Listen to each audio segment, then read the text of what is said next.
دوستو، خداوند کا کلام آپ تک پہنچا ہے۔ پلیز لائک اور شیئر لازمی کیجیے۔ God bless you.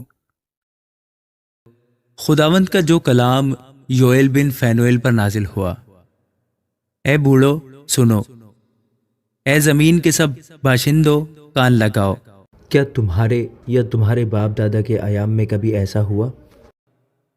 تم اپنی اولاد سے اس کا تذکرہ کرو، اور تمہاری اولاد اپنی اولاد سے، اور ان کی اولاد اپنی نسل سے بیان کرے کہ جو کچھ ٹڈیوں کے غول سے بچا اسے دوسرا غول نکل گیا، اور جو کچھ دوسرے سے بچا اسے تیسرا غول چٹ کر گیا، اور جو کچھ تیسرے سے بچا اسے چوتھا غول کھا گیا۔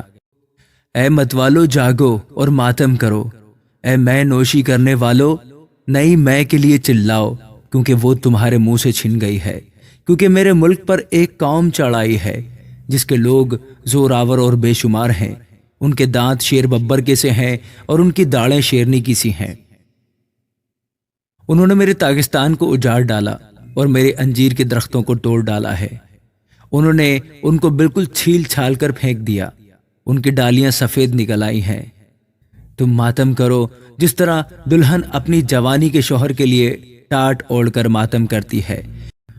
نظر کی قربانی اور تپاون خداوند کے گھر سے موقوف ہو گئے۔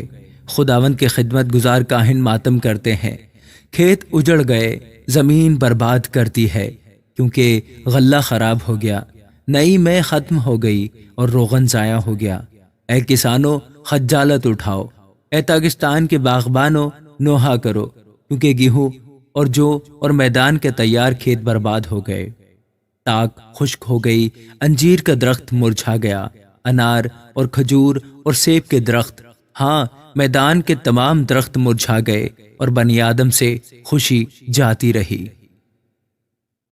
اے کاہنوں کمریں کس کر ماتم کرو، اے مذبح پر خدمت کرنے والوں واویلا کرو۔ اے میرے خدا کے خادموں آؤ، رات بھر ٹاٹ اوڑھو، کیونکہ نظر کی قربانی اور تپاون تمہارے خدا کے گھر سے موقوف ہو گئے۔ روزہ کے لیے ایک دن مقدس کرو، مقدس محفل فراہم کرو۔ بزرگوں اور ملک کے تمام باشندوں کو خداوند اپنے خدا کے گھر میں جمع کر کے اس سے فریاد کرو۔ اس روز پر افسوس، کیونکہ خداوند کا روز نزدیک ہے۔ وہ قادر مطلق کی طرف سے بڑی ہلاکت کی مانند آئے گا۔ کیا ہماری آنکھوں کے سامنے روزی موقوف نہیں ہوئی، اور ہمارے خدا کے گھر سے خوشی و شادمانی جاتی نہیں رہی؟ بیج ڈھیلوں کے نیچے سڑ گیا، غلہ خانے خالی پڑے ہیں، کتھے توڑ ڈالے گئے، کیونکہ کھیتی سوکھ گئی۔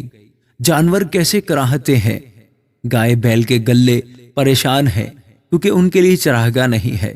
ہاں بیڑوں کے گلے بھی نیست ہو گئے ہیں۔ اے خداوند میں تیرے حضور فریاد کرتا ہوں، کیونکہ آگ نے بیابان کی چراگاہوں کو جلا دیا، اور شعلہ نے میدان کے سب درختوں کو بھسم کر دیا ہے۔ جنگلی جانور بھی تیری طرف تکتے ہیں، کیونکہ پانی کی ندیاں سوکھ گئیں، اور آگ بیابان کی چراگاہوں کو کھا گئی۔ آمین۔